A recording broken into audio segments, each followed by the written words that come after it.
Todo el mundo estudiaba inglés, menos nosotros que estudiábamos ruso. Skoro это меняет. That will soon change, que en ruso e inglés significa respectivamente, eso pronto cambiará. Los estudiantes cubanos ahora tendrán la oportunidad de aprender English y esa enseñanza será una prioridad, según confirmó el periódico oficialista Gramma. Por supuesto, se le dio universal, todo el mundo quisiera hablar inglés. Ahora que Washington y La Habana han restaurado las relaciones diplomáticas, The American people, I think, is good people. Y el flujo de turistas estadounidenses comienza a aumentar, es necesario que la población criolla pueda expresarse en el idioma más hablado a nivel global. Es muy importante por el tipo de clientes, aunque frecuenta aquí, ¿no? Canadienses, americanos. It's one of the best. Este joven dijo en inglés que poder trabajar en el sector turístico es uno de los mejores empleos en Cuba, ya que se pueden emprender relaciones con los turistas, y añadió que en términos económicos es favorable, especialmente cuando se trata de las propinas que dejan los turistas. En los años 70, Cuba suplantó el ruso por el inglés en las escuelas después de que la Unión Soviética se convirtiera en el principal benefactor después del ascenso de Fidel Castro al poder en 1959. Cuando la Unión Soviética se cayó en 1991, el inglés regresó al currículo académico de las escuelas cubanas. Casi 25 años más tarde, el interés en el inglés ha subido como la espuma. Con el restablecimiento de la... Por su parte, José Machado Ventura, segundo secretario del Comité Central PSC de Cuba, declaró que el idioma es esencial ya que se va a tener más contacto cada día con Estados Unidos y otros países. Informes independientes indican que en 10 de octubre, el municipio más poblado de La Habana, con más de 213,000 habitantes, funcionan unos 60 colegios particulares para el aprendizaje del inglés. Porque hay que transmitir la verdad en inglés, porque en español no lo habla casi nadie. Y eso yo lo había dicho hace un tiempito, antes de estar en el deterioro extremo de hoy, Fidel Castro. Tenemos para este segmento a nuestros invitados iniciales: Álvaro Alba, periodista de radio y televisión, Martí, historiador y analista político. Gracias, Álvaro, por estar con nosotros esta noche. Y Orlando Luis Pardo Lazo, escritor y fotógrafo cubano, quien es el creador del blog Lunes de Postrevolución. Gracias, Orlando Luis, por estar con nosotros. La evaluación de ustedes dos de esta nueva hornada, de esta nueva decisión, de esta retomada decisión de enseñar el inglés. Bueno, yo creo que aquí los jóvenes cubanos son la primera víctima de estos cambios de decisiones gubernamentales. Primero, aquellos que estudiaban inglés y se les quitó el inglés para estudiar ruso en la década de los 60, los 70 y los 80, obligatorio en la secundaria, en preuniversitario, en la universidad. ¿A ti te quitaron el inglés por el ruso? No, a mí todavía me dejaron el inglés para después entonces dar ruso en la Unión Soviética. Ya. Pero sí, hubieron generaciones, mi hermana, por ejemplo, tuvo que estudiar ruso en la secundaria, en el pre y en la universidad. Y se quedaron, yo recuerdo, había unas clases de ruso por radio, por televisión, estaba también los muñequitos rusos. ¿Es más fácil el ruso que el inglés? No, el inglés es mucho más fácil. El inglés es mucho más fácil. Pero y ahora otra vez se vuelve, ya como en ese reportaje de Fidel Castro es del 2008, pero el problema es que él se le olvidó decir de que la orden de cambiar el ruso por inglés la dio él. O sea, de sustituir el inglés por el ruso la dio él. Orlando Luis, eso de que el español no lo habla nadie, ¿de dónde lo sacó Fidel Castro?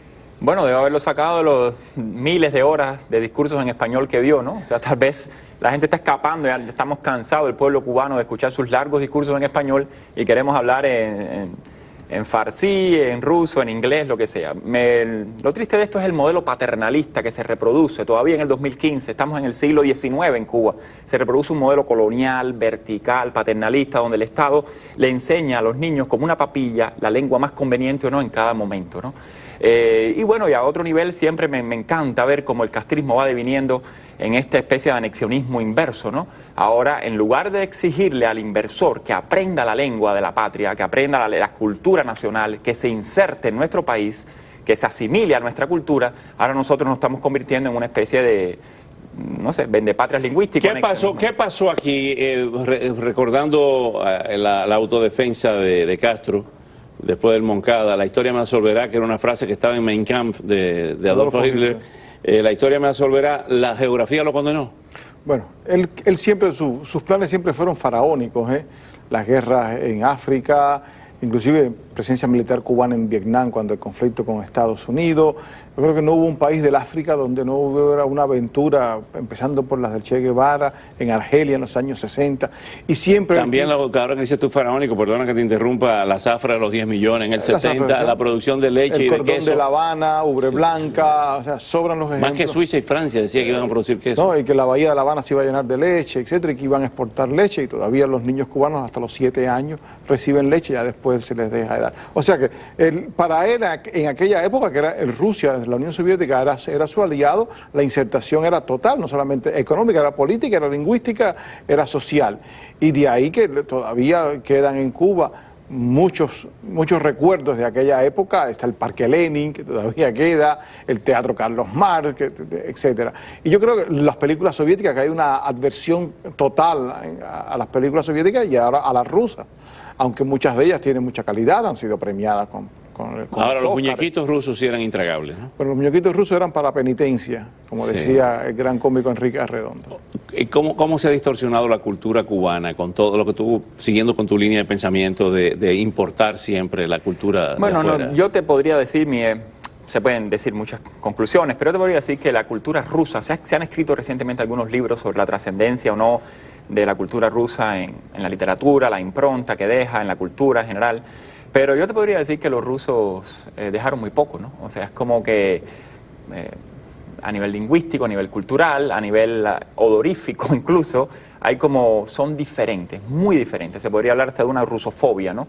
E incluso en los momentos de mayor incensión, donde nuestros ingenieros, nuestros pilotos, todos estaban, nuestros músicos, todos pasaban por estudiar, nuestros políticos, por supuesto, ¿no? Y nuestros agentes de inteligencia. Tal vez el verdadero legado es que a la policía política, formada por la KGB y la Stasi cubana, sigue intacta, sigue funcionando perfectamente bien, y esa es la continuidad del castrismo, ¿no? Una policía política ahora que hablando sigue, inglés y español. Hablando todos los idiomas, Políglota. Lo que yo llamo un travestismo de Estado. Ese es el verdadero espinazo del país cubano. Ahora bien, otro tema noticioso es la próxima visita del Papa Francisco a Cuba. Sería el tercer Papa que visita la isla, después de Juan Pablo II y de Benedicto XVI. Ahora iría Francisco. Tuvo mucho que ver, según según ha trascendido, en este acercamiento, en este deshielo entre Estados Unidos y La Habana. Y hay un corte que vamos a presentar de una conversación en la televisión cubana entre el cardenal Ortega y Amaury Pérez. Y es interesante lo que dice Ortega sobre diferentes temas de la actualidad cubana. Vamos a verlo. Y gracias a esa mediación suya, fueron liberados hace unos años 100 y tantos, usted mira la cifra que seguro que la conoce, 100 y tantos presos no fueron obligados a emigrar, según tengo entendido, ¿o sí? Dos decidieron que cada uno era interrogado si quería emigrar. Hubo 12 que permanecieron en Cuba, y eso comenzó por aquellas mujeres, esposas de prisioneros, madres de algunos prisioneros, que se vestían de blanco y iban todos los domingos a la misa en la iglesia de Santa Rita. Al salir de la misa hacían una caminata, ya hacía 6, 7 años que lo hacían. Y yo comuniqué con el presidente esta situación y él me respondió enseguida, me dijo que las escuchara, que escuchara sus peticiones. Ellas me dijeron que bueno, que mejorar la situación de algunos presos que estaban muy lejos, poner a 2 que estaban enfermos en libertad. Lo hicimos así. O sea, el cardenal, según estos relatos de él ahora, por primera vez en la televisión, él fue el hombre que resolvió el tema de los presos políticos y de la caminata de las damas de blanco. Pero en ningún momento Amaury Pérez los califica de presos políticos, que eran lo que eran, digo, de esos presos. Y él no hace referencia a las damas de blanco por su nombre. Habla de las madres, etc. Llega el Papa, y desde que Castro ha tenido las cárceles llenas de presos políticos, siempre los ha utilizado como un instrumento de negociación para abrir puertas, etc. Lo hizo con Daniela Mitterrand cuando quería tener buenas relaciones con Francia. A Manuel Fraga Iribarne, cada vez que iba a Cuba le daba algún que otro preso. A G.C. Jackson se los daba para que viniera a los Estados Unidos. O sea que esto es una práctica común del régimen cubano de entregar presos políticos, de dar amnistía antes que llegue alguna u otra figura que les interesa a ellos tener buenas relaciones. Orlando Luis, cuando dice que hablé con el presidente, se supone que es Raúl Castro, y me pidió que hablara con ella, o sea, le pidió al presidente hablar con las damas de blanco al cardenal, que la recibiera. Mira, Oscar, el cardenal miente ante la cara del pueblo cubano, ante la cara de la opinión internacional, ante la cara de Dios. Yo estuve presente cuando el cardenal finalmente le concedió una entrevista a Berta Soler en el arzobispado de La Habana, y Berta me confesó a mí que le dijo que ella no estaba preparada, que era bruta y que había politizado el movimiento y que lo mejor que podían hacer era irse del país. Ya muerta Laura Pollán. El cardenal acosó al Movimiento Cristiano de Liberación, y Oswaldo Payá nunca pudo publicar en las publicaciones católicas. El cardenal jamás se preocupó por la situación de los presos en Cuba, hasta que Raúl Castro lo llamó al Consejo de Estado, le dio el teléfono y le dijo: vas a llamar uno a uno, y a muchos de esos presos que den testimonio les dijo: si no sales del país te vas a quedar preso. Y 12 de ellos decidieron quedarse y se quedaron como licencia extrapenal en la isla, pero él los coaccionó y los chantajeó por órdenes de Raúl Castro. Y por último, el cardenal cubano fue obligado, a Raúl Castro le dijo: vaya usted al velorio de Oswaldo Payá y la pídalo ahí. No hubiera ido jamás sin haber sido coaccionado también por Raúl Castro. O sea, el cardenal cubano moralmente hace rato que cesó sus funciones y ha dejado la Iglesia Católica Cubana acéfala. Es un ministro de religión del castrismo. Álvaro Alba, tu opinión sobre lo que dice el cardenal al periódico Diario de Galicia cuando dijo que no habían presos políticos ya en Cuba. Yo creo que ahí fueron los propios presos políticos de cubanos los que se manifestaron, las damas de blanco que le volvieron a enviar una carta. Cuando él dice que no había presos políticos, él después salió en su propia defensa diciendo que se refería a los de los 75. Pero yo creo que hoy en día acaba de salir publicado el informe de Lizardo Sánchez Santa Cruz de la Comisión de Derechos Humanos.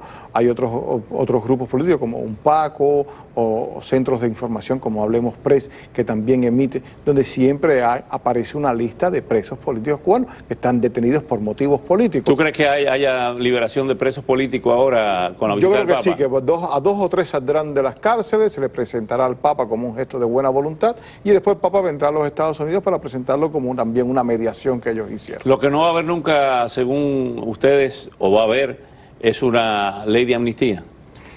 El castrismo se puede dar los lujos que decida tomar según su propia agenda en determinado momento. Lo que te puedo decir es que la misa del Papa Benedicto XVI fue secuestrada. Yo estuve preso 3 días junto a cientos de activistas en La Habana, y parece ser que esta va a ser lo mismo. Una misa tomada por el MININ, donde muchas personas fueron llevadas por su trabajo ese día a la misa desde las 3 de la mañana, donde se bajaron de los buses, se bajaron a los feligreses, y la Iglesia Católica no pudo determinar quién iba y quién no iba a la misa. Me temo que va a ocurrir lo mismo con esta misa secuestrada del Papa Francisco.